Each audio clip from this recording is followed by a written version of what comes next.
Saya bikin video compare TikTok ya ataupun di YouTube. Itu niat saya ingin mengajak kalian itu berpikir ke depan, Bos. Lamaran tadi Malaysia sudah punya rumah, bos. Saya doakan kalian semoga cepat punya rumah ya. Sudah rumah orang di video. Stop. Jangan di-scrollin dulu. Saya akui karena saya orang terlahir dari keluarga miskin. Saya merantau bertahun-tahun di Malaysia. Saya mendapatkan hasil sangat luar biasa. Banyak yang komen ya yang di video saya masalah gaji ya. Kalau di Malaysia itu gajinya kecil. Assalamualaikum warahmatullahi wabarakatuh. Apa kabarnya sahabatku semua? Bagaimana mau jadi negara maju kalau sedikit-sedikit bila ada TKI di Malaysia membuat video hal yang positif dengan negara tetangga kita, kenapa kalian bilang pengkhianat? Yang pengkhianat itu adalah koruptor. Yang membuat video dengan sisi positif, membandingkan hal-hal yang positif, wajar-wajar aja. Jangan kalian bilang pengkhianat. Dan saya juga tak heran ya dengan para sikap tingkah laku segelintir netizen kita. Kadang-kadang kalau diberikan video fakta, sebuah contoh yang memang hal itu sangat penting untuk kita ungkapkan, tapi anehnya kebanyakan rata-rata segelintir netizen ada juga yang berkomentar toksik, bahkan seringkali bilang pengkhianat bangsa. Mentang-mentang sudah merasa tinggal di negara tersebut, kalian seenaknya saja membuat video perbandingan. Itu sebenarnya nggak masalah sahabatku semua. Kalau membuat video perbandingan dengan perbandingan sisi positif, wajib kita contoh. Dan kita harus punya pemikiran lebih maju ke depan. Jangan sampai kita tertinggal. Negara kita ini sudah tertinggal dari Thailand, Vietnam, Malaysia. Sampai kapan kita punya pemikiran yang masih seperti itu? Bila diperlihatkan fakta dan kenyataan hal yang positif yang patut kita contoh dari negara tetangga, marah-marah gak terima. Ini sangat disayangkan ya. Bahkan sampai menghujat yang membuat video. Seperti pada video kali ini, kita simak bersama-sama. Semoga video ini juga bisa menjadi pengajaran kita semua ya. Jadi kalau kita sebagai penonton, sebagai netizen, kalau memang tidak suka dengan video tersebut, skip aja. Tanpa perlu menghujat orangnya. Tanpa perlu menghujat yang membuat video. Yang membuat video juga mempunyai kesan positif untuk negaranya. Supaya mencontoh hal-hal yang baik dari negara tetangga kita. Kira-kira seperti itu sahabat-sahabatku semua. Jadi kalau ingin pemikirannya maju, ya kan? Kok ingin pemikirannya maju sih? Kalau ingin kita maju ke hadapan, pemikiran kita juga harus ikut maju. Mau dikritik, jangan maunya dipuji-puji terus kita dininak bubukkan dengan berita-berita yang puji-pujian saja. Pada faktanya itu adalah tahu sendiri kan? Kadang-kadang nggak sesuai fakta. Oke, kita simak video dari salah satu TKI di Malaysia ketika membuat video tentang sisi positif dari negara tetangga kita Malaysia. Dibilang pengkhianat. Memang netizen kadang-kadang ini aneh, tapi ya seperti itulah. Saya bikin video compare TikTok ya ataupun di YouTube. Itu niat saya ingin mengajak kalian itu berpikir ke depan, Bos. Setuju, Mas. Bukan hanya membangun fisiknya, juga sekaligus membangun mindsetnya. Itu penting, Mas. Kenapa kalian tuduh saya itu pengkhianat? Saya pengkhianat apanya? Itu kan cara saya untuk mengajak kalian itu untuk berpikir maju, bukan untuk berkhianat. Makanya saya bikin compare, perbandingan. Untuk kemajuan itu memang harus ada compare, Bos. Setuju, Mas. Banding. Kan ada studi banding antar agama, kan ada. Hal ini pun sama, studi banding tentang pembangunan, baik pembangunan fisik ya sebuah negara maupun pembangunan mental dari sebuah negara, rakyat dari suatu negara, Bos. Itu maksud saya. Yang harus kalian cap pengkhianat itu adalah mereka yang korupsi. Itu yang seharusnya kalian kritisi kerja kalian. Yang harus kritisi mereka itu sebagai pengkhianat. Mereka pejabat yang jadi penjahat itu kan banyak kan, jadi penjahat pejabatnya yang menembak apa warga sipil KM 50 itu, kemudian yang kasus apa itu yang video kemarin saya pernah sebut, ajudannya itu polisi menembak polisi, malah yang ditembak itu ajudannya difitnah, kan jahat banget, tragis banget. Kemudian kasus itu pembunuhan Vina ataupun Eki yang sampai sekarang itu kan nggak kelar-kelar, banyak sekali penjahat sana, beritanya kalian lihat di Google kalau nggak tahu, ataupun di media sosial pun tersebar kan, kalian baca. Nah itu mereka itu yang pengkhianat, bukan saya itu ingin mengajak kalian untuk berpikir ke depan, bos, untuk berpikir maju, tertib. Saya kebetulan di Malaysia melihat langsung keadaan Malaysia seperti apa. Jadi tidak seperti kalian yang tidak pernah ke Malaysia kemudian ikut menjelek-jelekkan Malaysia itu. Kalian itu maksudnya apa gitu loh. Aku tahu geng-geng mereka itu lebih kurang sengaja ingin memburukkan Malaysia. Kalian itu jahat ya. Banyak TKI di Malaysia, kalian tidak merasa diri ya.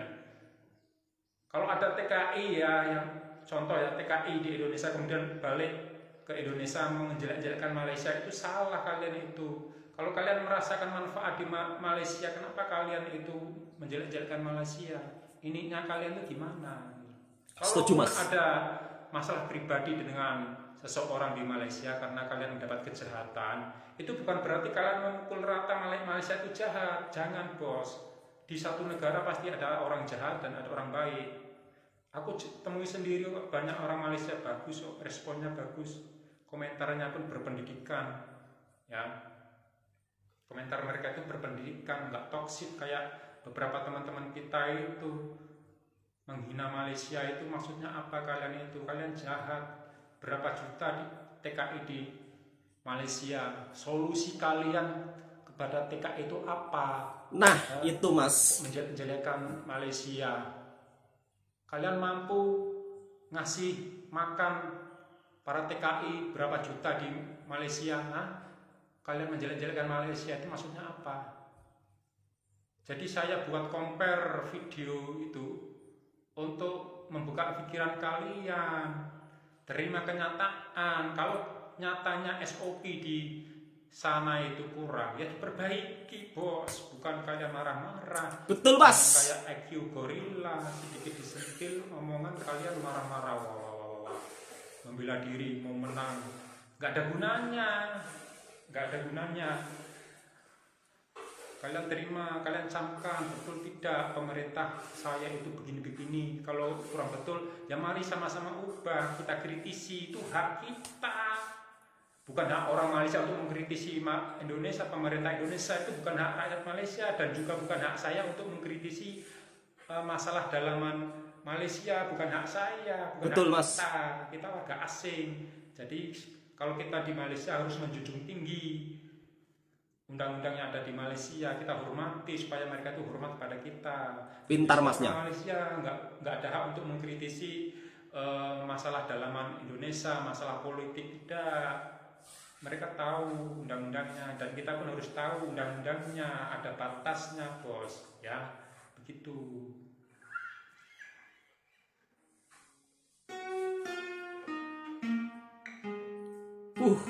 Langsung nyanyi mas.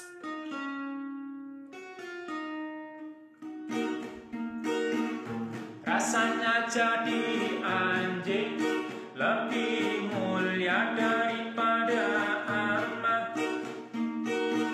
Sebab jadi amat kena siksa majikan kampret.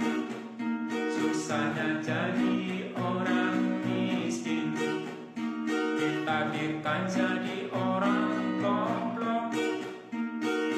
Anjing disayang-sayang, amah ditendang-tendang sampai jatuh pingsan. Apakah demikian nasib menjadi rakyat konohan? Berbulu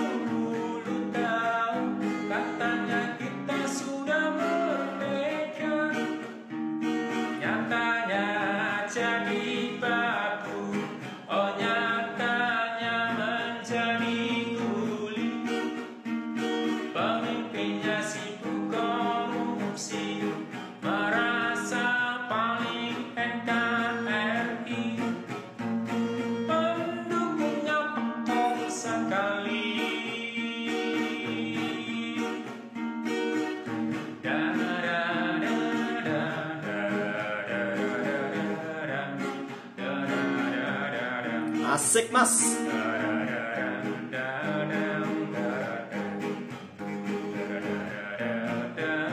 Lagu yang benar-benar menusuk kalbu ini.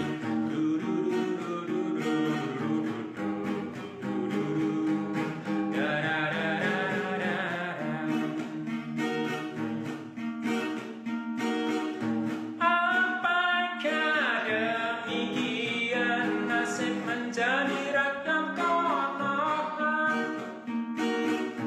berpuluh-puluh tahun katanya kita sudah merdeka, kekayaan alamnya melimpah, tapi entah kemana pemimpinnya sibuk korupsi, ngakunya paling NKRI, pendukungnya pekok sekali.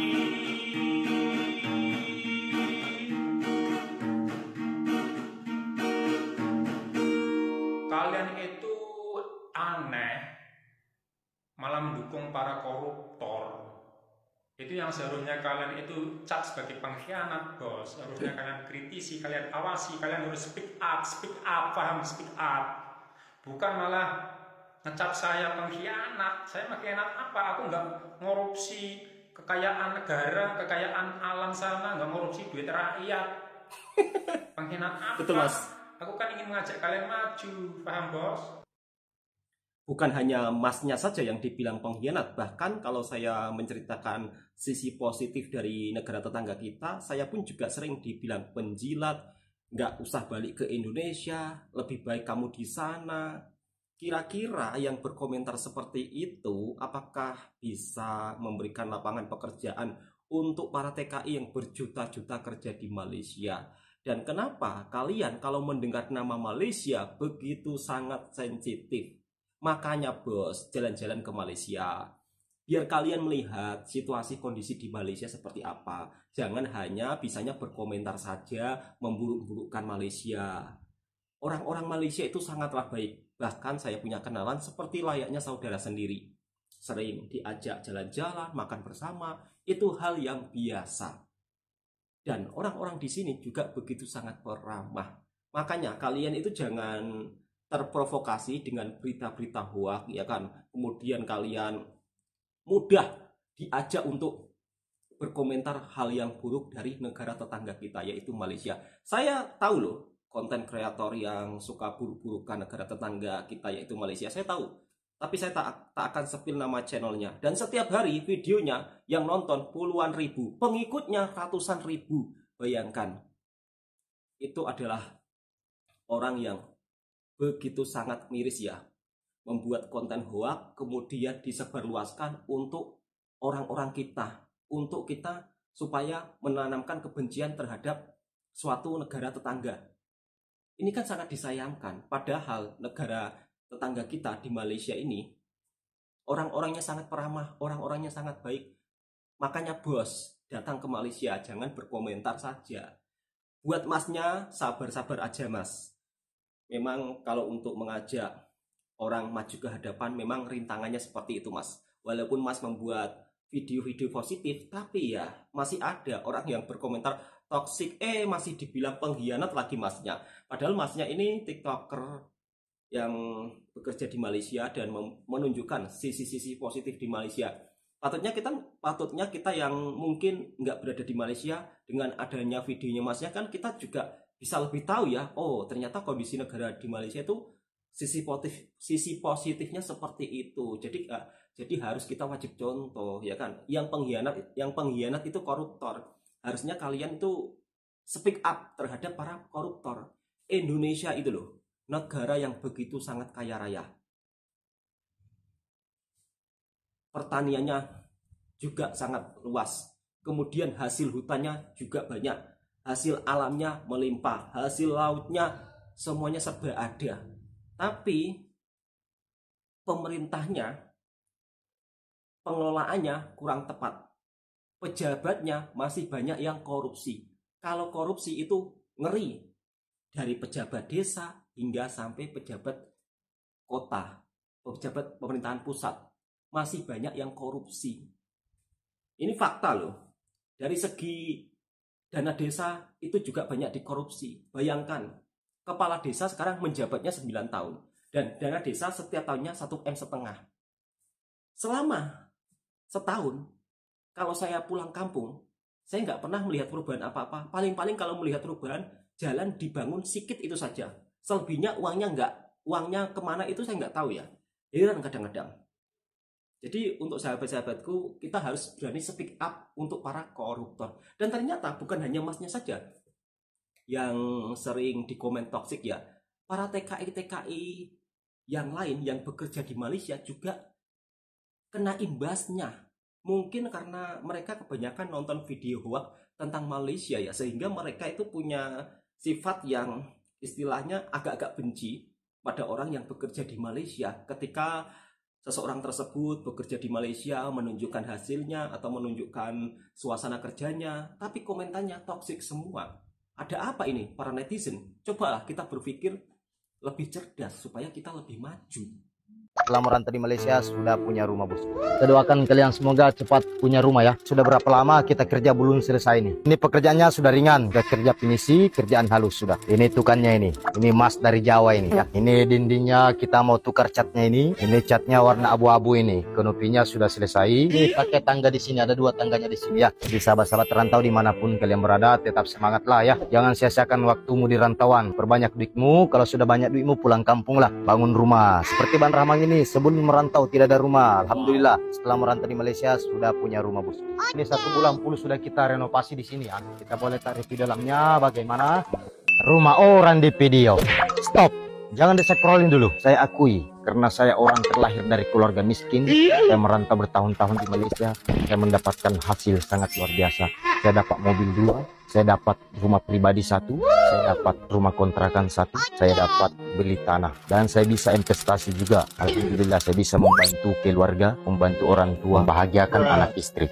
Jadi jangan selalu berpikiran negatif, hati yang toksik, jiwa yang kotor, mental yang kotor. Kalau jiwamu kotor, mentalmu kotor, pikiranmu pun kotor. Kalau pikiranmu kotor, rezekimu jauh. Saya garansi itu. Orang yang kejar-kejar rezeki itu orang berpikiran terbuka, prasangka yang bagus kepada Allah, prasangka yang bagus kepada sesama, dan cintai apapun pekerjaanmu. Terima kasih. Semoga kata-kata saya menginspirasi kalian. Wassalam. Daripada punya mobil nggak punya garasi. Oke bosku, tonton sampai selesai. Kacang soya, bukan sepamer bosku, bukan sombong ya. Sementara proses garasinya bosku, ini garasinya sampai 6. Di sini bisa sampai 6 mobil ya. Oke bosku, jadi buat saudara-saudara, termasuk saudara rantauan dimanapun kalian berada, selalu semangat ya. Semoga rezeki kalian semakin lancar, dilancarkan oleh Allah Subhanahu Wa Taala. Karena banyak sekali sedikit-sedikit komentar bohong, sombong, tampol. Satu pesan saya kepada anak rantau dimanapun kalian berada, jangan peduli kata-kata orang. Perbanyak duitmu, kalau sudah banyak duitmu pulang kampung kau sini. Beli apapun yang kalian mau. Terima kasih. Banyak yang komen ya, yang di video saya masalah gaji ya. Kalau di Malaysia tuh gajinya kecil, sikit. Beda dengan negara-negara lain seperti Taiwan, Hong Kong, Jepang, Korea. Itu gajinya banyak. Kalau di Malaysia tuh sedikit. Walaupun kita gaji sedikit, yang penting kita bersyukur. Alhamdulillah kita pasti cukup. Saya aja ya, anak sekolah menengah kuliah, alhamdulillah walaupun gajinya sedikit, cukup buat anak-anak sekolah. Gaji banyak kalau nggak cukup kan susah juga. Kalau gaji sedikit kita cukup, itu tergantung orangnya. Gaji Malaysia tuh paling sedikit dibandingkan dengan negara-negara lain. Tapi kalau kita bismillah, insya Allah kita cukup semuanya. Alhamdulillah. Terima apa adanya. Dari video ini kita bisa melihat banyak orang sukses dari hasil bekerja di Malaysia. Masnya pun salah satu mantan TKI Malaysia. Jadi ketika beliau menunjukkan hasil kerjanya di Malaysia, banyak yang dibilang sombong lah, dibilang nggak percayalah itu hasil dari Malaysia lah, dan dibilang apa, intinya istilahnya komentar-komentarnya toksik lah. Tapi untuk sahabat-sahabatku semua, tolong kalian hilangkan kebiasaan seperti itu. Hal yang baik dari negara tetangga kita harus kita contoh, tanpa perlu kita berkomentar yang bukan-bukan. Pada faktanya, di negara kita sendiri saja untuk mencari pekerjaan itu sangatlah susah. Sangat susah. Apalagi kalau untuk orang-orang yang, mohon maaf, tidak punya ijazah tinggi, pasti akan kesulitan. Kalau sekedar ijazah SMA, ijazah SMP, ijazah SD, ujung-ujungnya paling-paling buruh kasar ya, atau pekerja kasar. Itu pun juga bukan ada setiap hari ya kalau kita kerja kasar di negara kita. Apalagi kalau kita tinggal di pedesaan. Kalaupun ada, cukup untuk buat makan sehari. Selebihnya menabung tidak ada. Dan tentunya kalau ada seorang TKI yang pulang daripada Malaysia ataupun dari negara mana, kita tak perlu berkomentar yang bukan-bukan kalau mereka menunjukkan hasil kerja kerasnya selama merantau. Dan anehnya yang sering mendapat komentar toksik-toksik itu adalah TKI dari Malaysia. Dibilang gaji TKI di Malaysia sedikit lah, dibilang TKI di Malaysia ini TKI yang tidak berpendidikan lah, dibilang TKI di Malaysia ini adalah orang-orang yang tidak bisa bekerja di Indonesia lah. Kita itu harus terima fakta, sahabat-sahabatku semua. Kalau di negara kita banyak lapangan pekerjaan, mungkin kita nggak akan merantau ke sini. Siapa sih yang mau meninggalkan anak istri, meninggalkan keluarga? Bahkan ada juga loh TKI yang nekat dengan lewat jalur belakang. Ada, bukan tidak ada. Mereka rela, istilahnya rela berkorban, bertaruh nyawa, bahkan rela di penjara karena lewat jalur yang salah. Ada segelintir TKI yang nekat seperti itu, ada, meskipun dia tahu resikonya. Tapi apalah daya, kadang-kadang mereka nekat ini ya mungkin karena terdesak ya. Kadang ada hutang di kampung, kemudian bagaimana caranya menyelesaikannya? Ya salah satunya merantau, bahkan sampai nekat lewat jalur ilegal itu ada. Tapi untuk sahabat-sahabatku yang ingin bekerja di negara orang, saya sarankan jangan sampai lewat jalur ilegal ya, karena sangat bahaya. Dan tentunya kita harus menaati aturan undang-undang kedua-dua negara ya. Jadi jangan sampailah nekat seperti itu ya. Dan tentunya video ini juga bisa bermanfaat untuk sahabatku semua, dan semoga sahabat-sahabatku dengan adanya video ini kita lebih punya pemikiran yang terbuka dan tidak gampang marah-marah, tidak gampang panas ya. Kalau ada hal yang positif dari negara tetangga kita, kita harus contohi tanpa perlu kita berkomentar yang toksik, tanpa perlu harus memburu-burukan negara tetangga kita yaitu Malaysia. Kurang apa loh negara Malaysia ini? Negara yang sangat bersahabat dengan Indonesia. Banyak orang Indonesia yang bekerja di sini, jutaan orang. Lantas apa niat kalian memburu-burukan negara Malaysia? Apakah kalian bisa memberikan lapangan pekerjaan bagi para TKI yang bekerja di sini? Jutaan orang loh. Mungkin kalau kalian punya lapangan pekerjaan, terus kemudian kalian memberikan informasi untuk para TKI pulang saja, TKI yang di Malaysia, di sini ada lapangan pekerjaan, mungkin mereka juga akan pulang. Tapi kalian tidak bisa memberi solusi seperti itu. Kalian taunya hanya membuat konten yang memburuk-burukkan negara tetangga. Jadi stop. Mari kita saling belajar satu sama lain. Bila ada hal yang positif, kita wajib contohi. Sekian, assalamualaikum warahmatullahi wabarakatuh.